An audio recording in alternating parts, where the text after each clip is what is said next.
Experiencia de los soldados. Los soldados británicos fueron inicialmente voluntarios, aunque cada vez más se fueron reclutados a la fuerza. A los veteranos que sobrevivían y regresaban a casa se les censuraba el relato de sus experiencias y con el tiempo formaron asociaciones de veteranos o, entre comillas, legiones. Militares y civiles en misión de observación siguieron las operaciones bélicas en los ejércitos de todas las grandes potencias. Muchos de ellos se infiltraron e informaron de la sucesión de acontecimientos desde una perspectiva similar que vivían las fuerzas terrestres y navales enemigas. De aquí surge el tema de los prisioneros de guerra. Unos 8 millones de soldados se rindieron y fueron hechos prisioneros durante la guerra, y por lo general recluidos en campos de prisioneros. Todas las naciones beligerantes prometieron acatar las convenciones de La Haya que regulaban el trato justo y humano a los prisioneros de guerra, entre comillas, resultando en que la tasa de supervivencia de los prisioneros de guerra fue mucho más alta que las de los soldados del frente. Las capturas se solían producir no en pequeñas unidades en transcurso de escaramuzas, sino con la rendición de masa en unidades. En el asedio de Maubeuge, unos 40.000 soldados franceses se rindieron y en la batalla de Galicia los rusos se hicieron entre 100.000 y 120.000 prisioneros austriacos.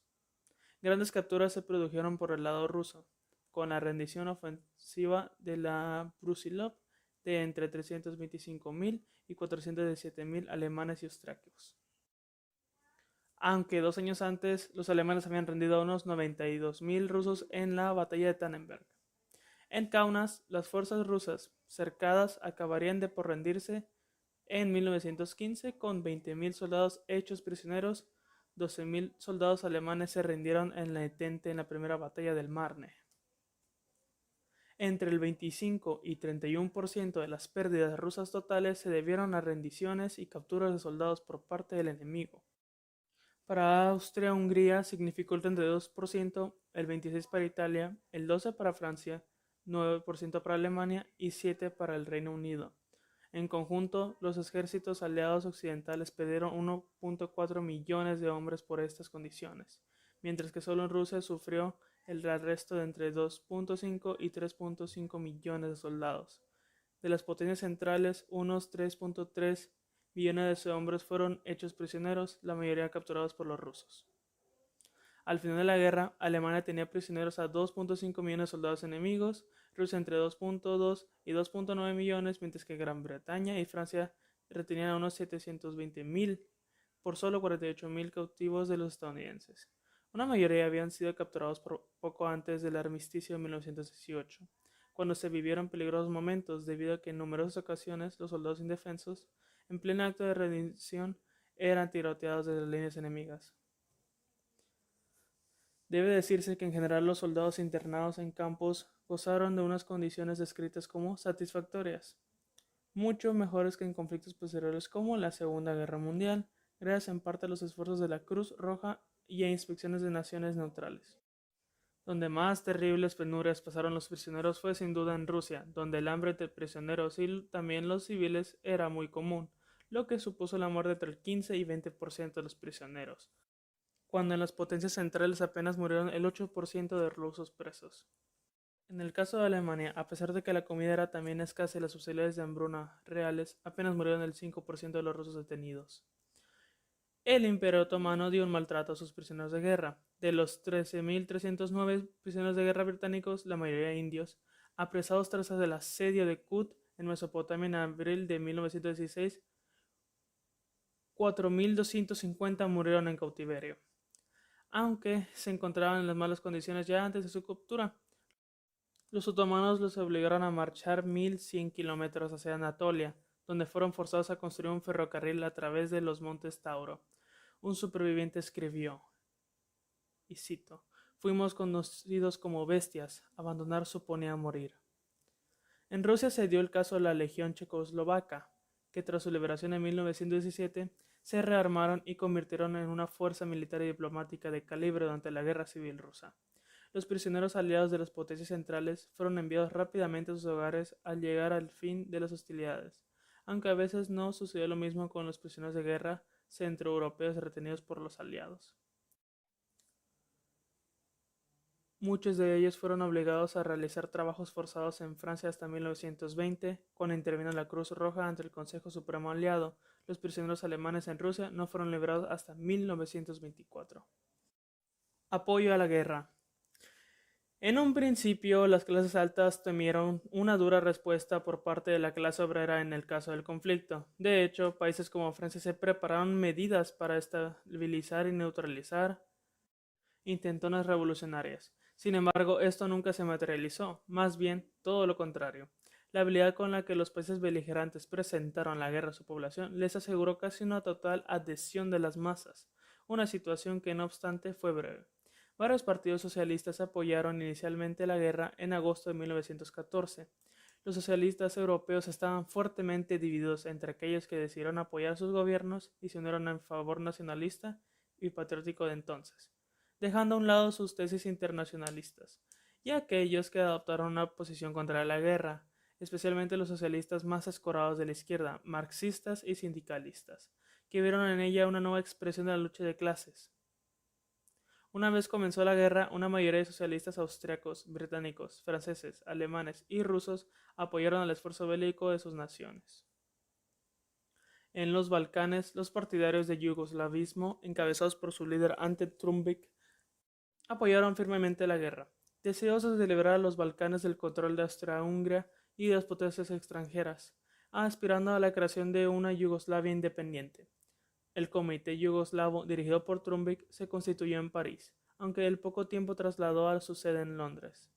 En abril de 1918 se reunió el Congreso de las Nacionalidades Oprimidas, en Roma, con participación de checoslovacos, italianos, polacos, transilvanos y yugoslavos, que instaron a los aliados a apoyar la autodeterminación de los pueblos bajo la soberanía de Austria-Hungría.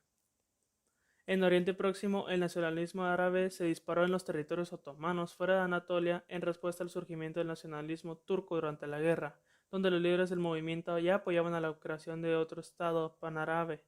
En 1916, la rebelión árabe tomó forma en aquellos territorios otomanos de Oriente Próximo que luchaban por su independencia.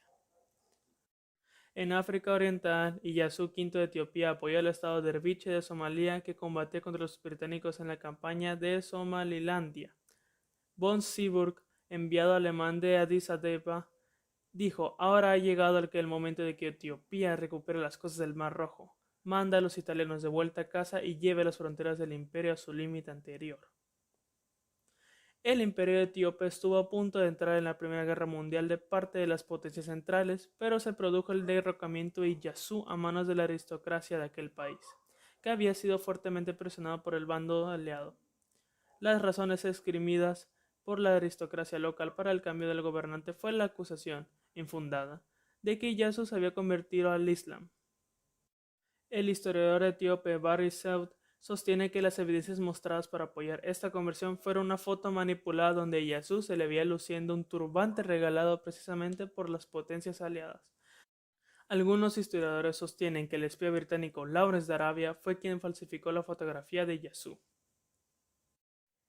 El nacionalismo italiano alcanzó una nueva magnitud con el estallido de la guerra e inicialmente recibió un apoyo generalizado de distintas facciones políticas. Una de las cabezas visibles nacionalistas más destacadas y populares fue Gabriele D'Annunzio, quien promovió el irredentismo italiano e influyó en la opinión pública del país para que éste interviniese en la guerra. El Partido Liberal Italiano, liderado por Paolo Boselli, también se opuso del lado de la intervención en favor de los aliados y usó la sociedad de Dante Alighieri para promover sus postulados nacionalistas.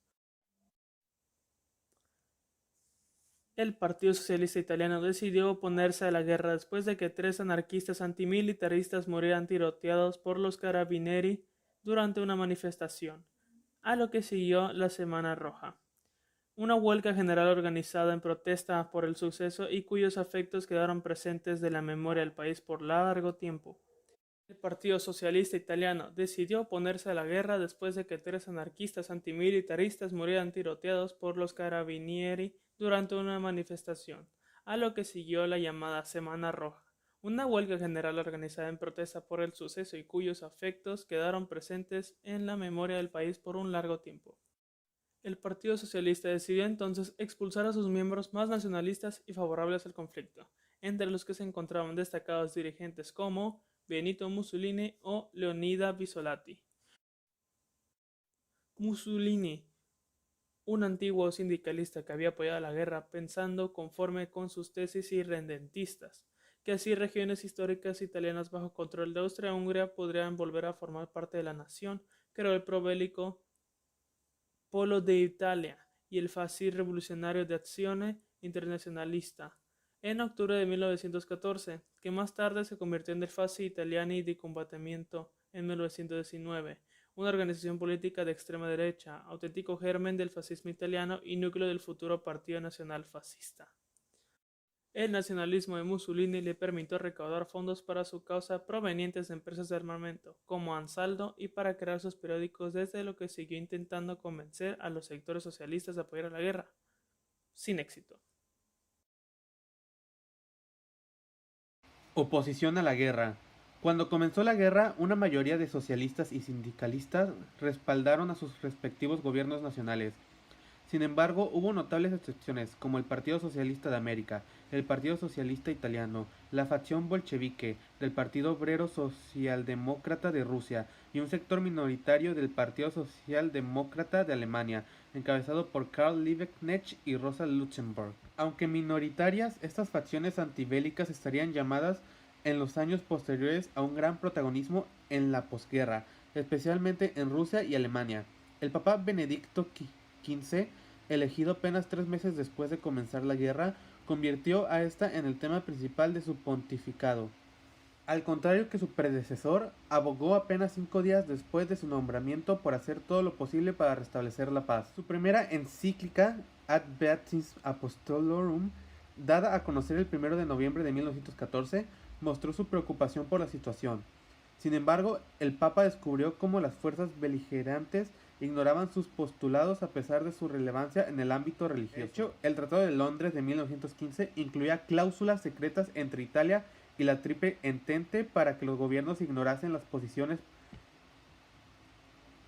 papales que abogaban por un acercamiento con las potencias centrales. En consecuencia, la publicación en agosto de 1917 de una propuesta de paz por parte del papado fue ignorado por todos los bandos, excepto por Austria-Hungría. Dentro del ámbito castrense, resultó llamativa la temprana proclama lanzada a entre 2.000 y 3.000 reclutas británicos por parte del general Horace Smith Dorrien en 1914, que en palabras del cadete dijo que la guerra debería evitarse a cualquier precio, que la guerra no resolvería nada, que toda Europa quedaría reducida a cenizas y que la pérdida de vidas sería tan grande que diezmaría poblaciones enteras. En nuestra ignorancia, yo y muchos de nosotros nos sentimos casi avergonzados de que un general británico expresase unos sentimientos tan deprimentes y antipatrióticos, pero durante los siguientes 4 años, aquellos que sobrevivimos al Holocausto, probablemente no más de una cuarta parte de nosotros aprendimos lo acertado de aquel pronóstico del general y lo valiente que había sido el pronunciarlo. Muchos países optaron por encarcelar a quienes se manifestaron en contra de la guerra. Destacados intelectuales como Eugene Debs en Estados Unidos y Bertrand Russell en Reino Unido sufrieron represalias. En Estados Unidos se aprobaron la ley de espionaje de 1917 y la ley de sedición de 1918 para convertir en delito federal oponerse al reclutamiento militar obligatorio o hacer cualquier declaración que se considerase desleal. Las publicaciones críticas con el gobierno fueron censuradas y sus responsables cumplieron largas condenas de prisión por considerar sus escritos declaraciones antipatrióticas. Una importante oposición provino de los objetores de conciencia, a destacar socialistas y religiosos, los cuales se negaban a combatir. En Gran Bretaña, 16.000 personas se declararon objetores, y muchos de ellos sufrieron condenas a prisión, incluyendo aislamientos y dietas a bases de pan y agua. Incluso terminada la guerra, en Gran Bretaña se les continuó discriminando y privando de ciertos puestos de trabajo. Con el paso de los años se dieron situaciones cada vez más críticas para las naciones beligerantes. En Irlanda, donde la situación antes de la guerra ya era extraordinariamente tensa, los nacionalistas y marxistas irlandeses intentaron conseguir la independencia mediante una serie de acciones que terminaron en el levantamiento de Pascua de 1916, con el apoyo de Alemania, que envió 20.000 rifles a la isla para provocar inestabilidad en su enemigo británico. El gobierno británico impuso la ley marcial en la isla hasta que la amenaza revolucionaria hubiera pasado, y a continuación trató de hacer concesiones al nacionalismo irlandés, pero la tensión continuó aumentando hasta la crisis de reclutamiento de 1918. La revuelta de Asia Central, que comenzó en el verano de 1916, obligó al gobierno ruso a poner fin a la exención que permitía a los musulmanes evitar el servicio militar. En 1917, una serie de motines del ejército francés amenazó la posición francesa en el frente, con la deserción de docenas de miles de soldados, lo que se saldó con decenas de ejecuciones y numerosos encarcelamientos. Desde finales de 1916 asiste a un progresivo deterioro de la confianza de la población en sus gobiernos y cada vez son mayores las voces que exigen no solo el fin de la guerra, sino una nueva organización social y económica. Entre las razones se encuentran las crecientes necesidades de la población y el incremento de la desigualdad, los caídos en el frente y las restricciones de las libertades decretadas en los países beligerantes, incluyendo los democráticos, que desde el comienzo de la guerra persiguieron la disidencia, establecieron la censura en la prensa e incluso suspendieron varios homicidios, a excepción de Inglaterra. En mayo de 1917, unos 100.000 obreros y soldados en la capital rusa, Petrógrado, y en las semanas posteriores trabajadores y soldados de numerosas ciudades rusas, liderados por los bolcheviques, se manifestaron contra la guerra con lemas como "Abajo la guerra" y el célebre "Todo el poder a los soviets", lo que resultó en una crisis del gobierno provisional ruso. Los ecos desde Rusia se hacen sentir en Alemania desde la primavera de 1917, con huelgas iniciales en fábricas de municiones, que se irán extendiendo hasta hacerse masivas en menos de un año. En Francia e Inglaterra se producen situaciones semejantes, pese a las prohibiciones de huelga vigentes en ambos países. En el caso inglés se organizan grandes huelgas en minas y astilleros desde 1917. En Italia la rebelión se extendió a Turín, Génova o Milán, donde los revolucionarios de izquierda se organizaron y tomaron el control de numerosas fábricas. Lograron detener el transporte público y protagonizaron violentos disturbios pidiendo el fin de la guerra. El ejército italiano intervino con tanques y ametralladoras por las calles de la ciudad contra comunistas y anarquistas, que lucharon hasta el 23 de mayo, cuando el ejército logró tomar la ciudad. 50 personas murieron, 3 de ellas soldados, y hubo más de 800 detenidos. A finales de 1917, la oposición a la guerra en Rusia era tal que los soldados creaban sus propios comités revolucionarios y se ponían a las órdenes de los bolcheviques en oposición al mismo gobierno ruso, lo que ayudó a la toma del poder bolchevique en la Revolución de Octubre de 1917, bajo el lema "Pan, Tierra y Paz". El nuevo gobierno ruso firmó la paz con Alemania, aunque con duras condiciones, con el Tratado de Brest-Litovsk. La Revolución de noviembre de 1918 en Alemania, con protagonistas similares al caso ruso, condujo a la abdicación del Kaiser y la rendición alemana. Tecnología. Guerra terrestre. La Primera Guerra Mundial comenzó con un choque de la tecnología del siglo XX con las tácticas militares del siglo XIX, con la inevitable pérdida de numerosas tropas. Sin embargo, a finales de 1917, los grandes ejércitos, que sumaban millones de hombres en sus filas, se habían modernizado y hacían uso de los últimos avances tecnológicos, como el teléfono, la comunicación inalámbrica, los vehículos blindados, carros de combate y aviones. La guerra de trincheras y el estancamiento del frente forzó la reorganización de las formaciones de infantería. Si en los comienzos la principal unidad estaba formada por unos 100 hombres, las circunstancias favorecieron el empleo de escuadrones de ataque de 10 hombres o menos al mando de un suboficial menor. La artillería también protagonizó otra revolución tecnológica. En 1914, los cañones se empezaron a emplear en el frente para el ataque directo de objetivos, pero en 1917 el fuego indirecto con cañones era común y se empleaban nuevas técnicas para detectar y variar objetivos, sobre todo con el uso de aviones y teléfonos de campaña. Con estas mejoras también se convirtió en algo habitual el fuego contra batería, con el fin de intentar neutralizar la artillería enemiga. Junto a las trincheras, ametralladoras, reconocimiento aéreo y el alambre de espino, los británicos buscaron una solución al estancamiento con la creación de los primeros tanques y el inicio de la guerra acorazada. Con una fiabilidad mecánica escasa y con un diseño aún primitivo, los primeros carros de combate británicos demostraron no obstante su valor como arma. Se acabó convirtiendo con sucesivas mejoras en una herramienta decisiva para la victoria aliada. Las necesidades del conflicto también forzaron la introducción de armas como ametralladoras ligeras, subfusiles o lanzallamas. Gas venenoso. Una característica que distinguió a este conflicto de cualquier otro fue el empleo masivo de la guerra química, a pesar de que su uso quedaba prohibido en las conferencias de La Haya de 1899 y 1907. La amplia gama de gases utilizados estuvo encabezada por el cloro, el gas mostaza y el fosgeno, aunque el rápido desarrollo de contramedidas eficaces como las máscaras de gas redujo su peligro y solo una mínima parte de las víctimas mortales fueron a consecuencia de estos agentes. El primer uso con éxito de gas asfixiante como arma ocurrió durante la Segunda Batalla de Ypres, entre abril y mayo de 1915, cuando los alemanes utilizaron gas en varias ocasiones contra tropas británicas. Pronto su uso se extendió a todos los beligerantes más importantes y se estima que el uso de armas químicas produjo 1.3 millones de víctimas a lo largo de toda la guerra. Naval. Lo más destacable fue el gran despliegue realizado por Alemania de sus U-boats submarinos desde el comienzo de la guerra. Alternando entre la guerra submarina restringida y la guerra sin restricciones en el Atlántico, la Marina Imperial Alemana los empleó con el objetivo de privar a las islas británicas de sus suministros vitales para continuar la guerra. Las muertes de marineros mercantes británicos y la aparente invulnerabilidad de los submarinos condujeron a la invención de contramedidas como las cargas de profundidad, los hidrófonos, dirigibles, submarinos de ataque, entre otros. Aviación. Las aeronaves de ala fija fueron utilizadas con fines militares por primera vez por los italianos en Libia el 23 de octubre de 1911, durante la guerra turco-italiana, para el reconocimiento, y pronto los usos se extendieron a la fotografía aérea y al lanzamiento de granadas. Así pues, en 1914 su utilidad militar estaba demostrada. Utilizado en los comienzos de la guerra para el reconocimiento y ataques a tierra, pronto se desarrollaron cañones antiaéreos y aviones de combate para derribar a los aeroplanos enemigos. A continuación llegaron los bombarderos estratégicos, empleados principalmente por británicos y alemanes, aunque estos últimos utilizaron también cepelines. El primer portaaviones de la historia, el HMS Furious, que en su principio iba a ser un crucero de batalla, se botó también durante la guerra y con sus biplazas monoplazas Sophie Camel protagonizó la incursión de Thunder de 1918. Causas económicas de la Primera Guerra Mundial.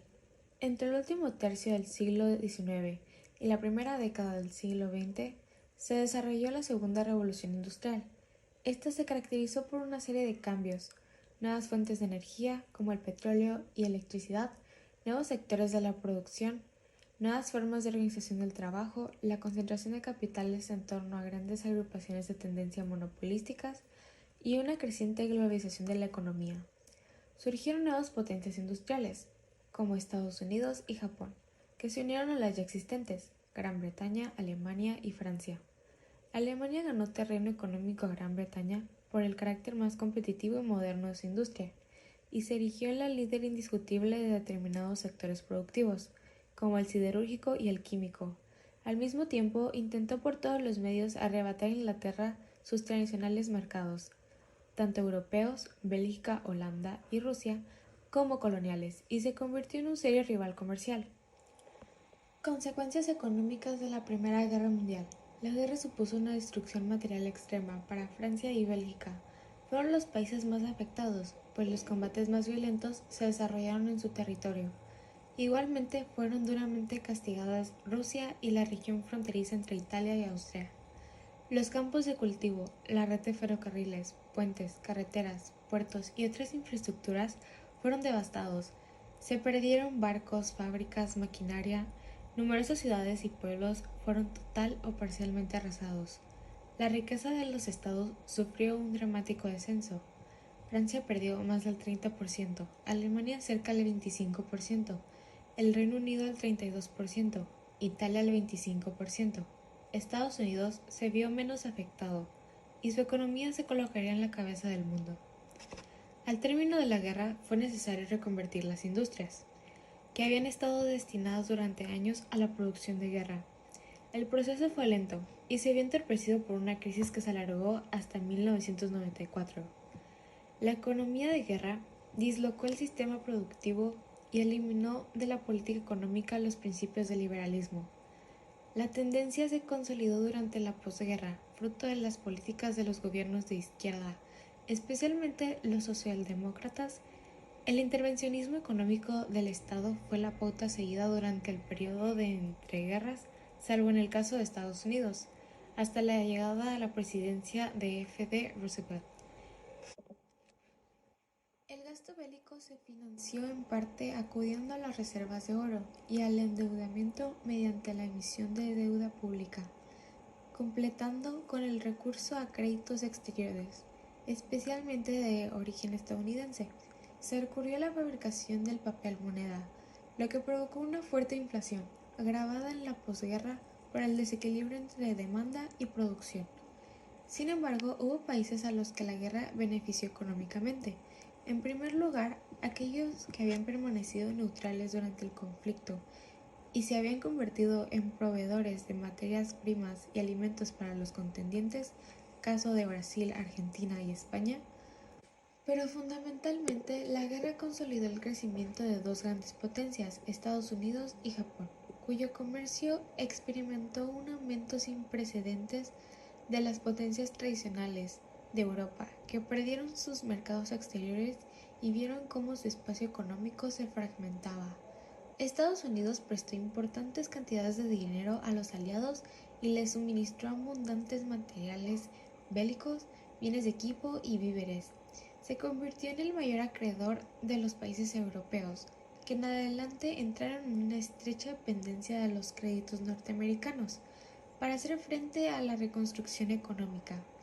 El dólar se convirtió junto a la libra esterlina en el principal instrumento de cambio en las transacciones internacionales, y la Bolsa de Nueva York consiguió el liderazgo mundial.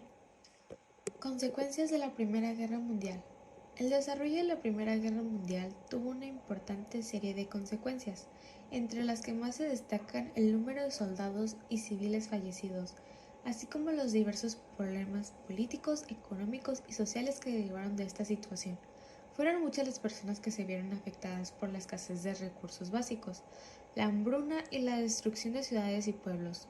No obstante, vale la pena mencionar que el desarrollo armamentístico y los avances tecnológicos e industriales destinados para estos acontecimientos también formaron parte de las consecuencias de la Primera Guerra Mundial. Empezando con el nuevo orden territorial. Al finalizar la guerra, se estableció un nuevo orden territorial que trajo como consecuencia el desmembramiento del Imperio Austrohúngaro y el establecimiento de otros estados como Austria y la Checoslovaquia. El Imperio Otomano también fue dividido por un acuerdo previo entre Francia, Reino Unido y Rusia. También se independizó Hungría. Francia recuperó los territorios de Alsacia y Lorena, y a Serbia le fueron anexados algunos territorios de los pueblos eslavos, entre otros. Asimismo, las colonias pertenecientes a Alemania pasaron a ser controladas por los franceses y los británicos. Consecuencias económicas.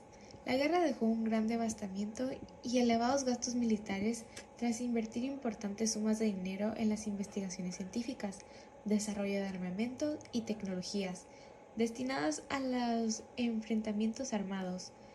Las economías de los países afectados por la guerra atravesaban una importante crisis. Sin embargo, debían hacer frente a las deudas que tenían con los proveedores de las materias primas.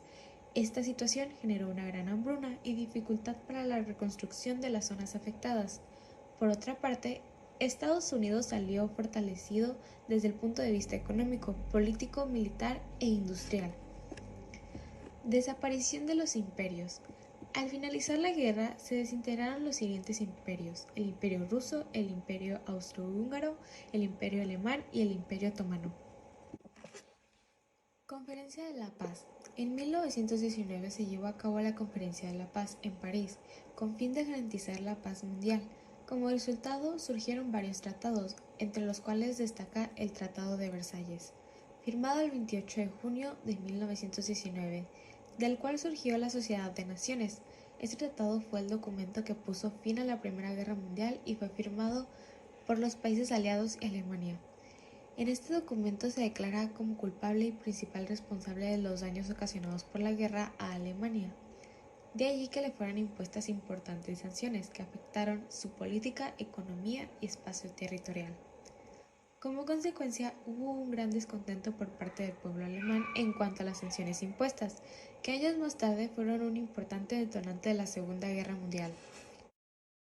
La Sociedad de las Naciones. La Sociedad de las Naciones o Liga de las Naciones fue un organismo internacional creado por el Tratado de Versalles el 28 de junio de 1919. Se proponía establecer las bases para la paz y la reorganización de las relaciones internacionales una vez finalizada la Primera Guerra Mundial.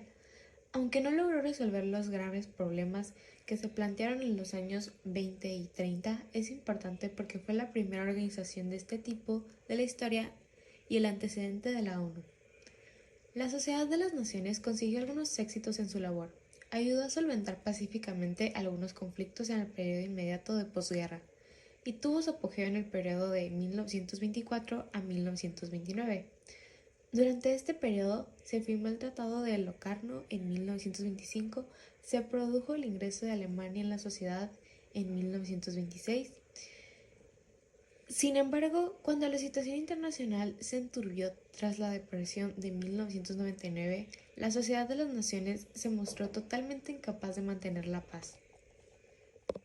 La CDN se basó en los principios de la seguridad colectiva, el arbitraje de los conflictos y el desarme. El pacto de la CDN fue redactado en las primeras sesiones de las conferencias de París, que comenzaron el 18 de enero en 1919, por iniciativa del presidente de los Estados Unidos, Woodrow Wilson.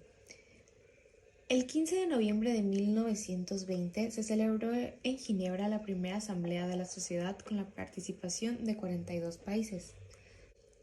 Tras el final de la Segunda Guerra Mundial, a mediados del siglo XX, la CDN fue disuelta el 18 de abril de 1946, siendo sucedida por la Organización de las Naciones Unidas. En realidad no fue una sucesión de un organismo internacional por otro. La experiencia de la Sociedad de las Naciones es lo más cercano a la actual ONU. Pero dicho antecedente no fue ni siquiera mencionado por los redactores de la Carta, ya que, al querer reestructurar el mundo posbélico de la Segunda Guerra Mundial, los estados vencedores optaron por hacer desaparecer la Sociedad de las Naciones y crear una organización internacional enteramente nueva.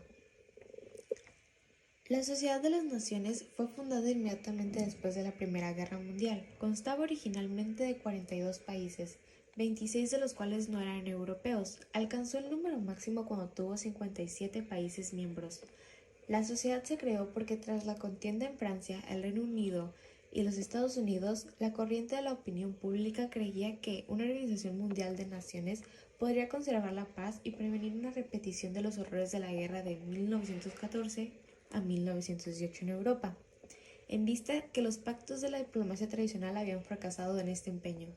Entonces se creyó que un órgano mundial eficaz parecía posible porque las comunicaciones habían mejorado y existía una mayor experiencia de trabajo en conjunto en organizaciones internacionales. La coordinación y la cooperación para el progreso económico y social adquirían importancia. La creación de la Sociedad de las Naciones tiene su origen en uno de los 14 puntos de Woodrow Wilson para superar los efectos de la guerra y conseguir una paz duradera. Fue una consecuencia a la reacción de las diferentes naciones contra los horrores que provocó la Primera Guerra Mundial. Millones de muertos, inválidos, población civil desplazada, pobreza, deuda de guerra, la caída de 4 imperios, que a su vez provocó inestabilidad política. La Sociedad de las Naciones pretendía impedir una repetición de los hechos que diera lugar a la guerra, como la falta de cooperación, la existencia de pactos secretos entre estados o la ignorancia de los pactos internacionales. Por eso se quiso crear una organización a través de la cual las naciones pudiesen resolver sus disputas por medios pacíficos en lugar de militares, evitando aquellas causas que llevaron a la guerra.